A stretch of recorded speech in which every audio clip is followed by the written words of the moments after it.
President Rodrigo Duterte. President Rodrigo Duterte. President Duterte. I, Rodrigo Roa Duterte. President Rodrigo Duterte has consistently threatened to block ABS-CBN's franchise renewal, citing his dissatisfaction with the network's refusal to run his 2016 election campaign ad.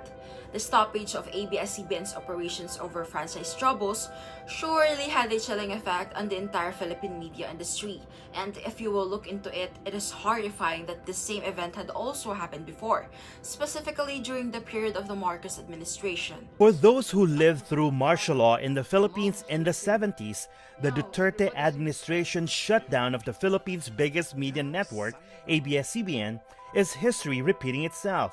The atrocities that are happening are a threat not just for our journalists, but most especially to owners of networks and publications.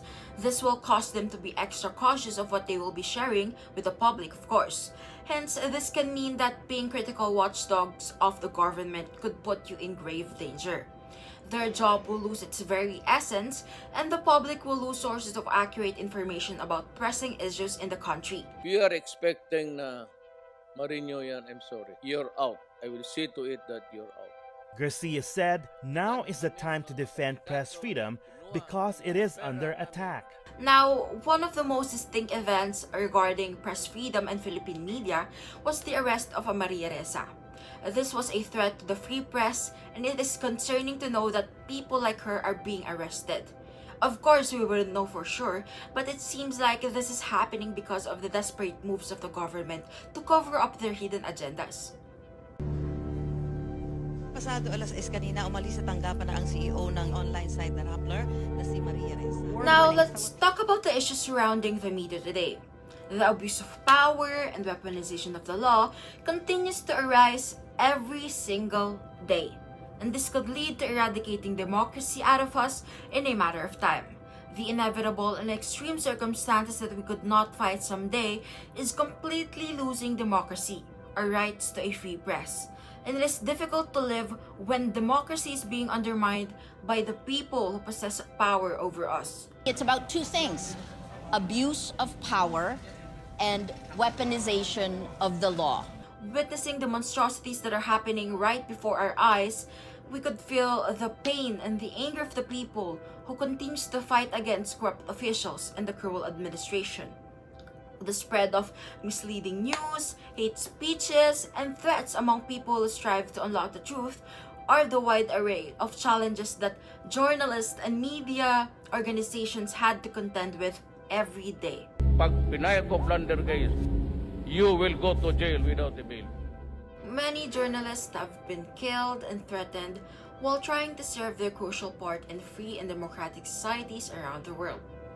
However, come to think of it, having to worry if you're going to be targeted next clearly presents that journalists here in the Philippines or even around the world are not safe. And because of this, there is an existing fear within the media community against the government. Ayan ang mahirap. In the name of the Holy Grail of press freedom. But you go to jail for your crime. Doms, we have to be extra careful now. And now, I can definitely say that this is impacting the way journalists in the Philippines are doing their job, because this is a very prominent moment for press freedom, considering the fact that the government can go after powerful media entities, and we could clearly imagine what would happen to those who have less, with those who have fewer resources than they do. And with what is happening in our country, and especially between the media and the government today, I can conclude that press freedom here in the Philippines is in jeopardy already. And I believe that if the people are continuously blinded with the truth, their lives will also be at stake.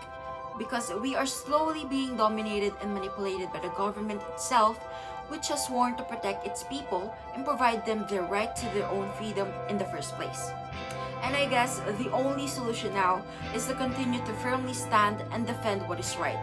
If we educate and open the minds of other people regarding these injustices, we could instill and share the hope within us that the truth would still and would always prevail. Because if you don't use your rights, you will lose them. Yeah. If I fall, I stand up. Break these walls, I rise up. Even when I lose it all.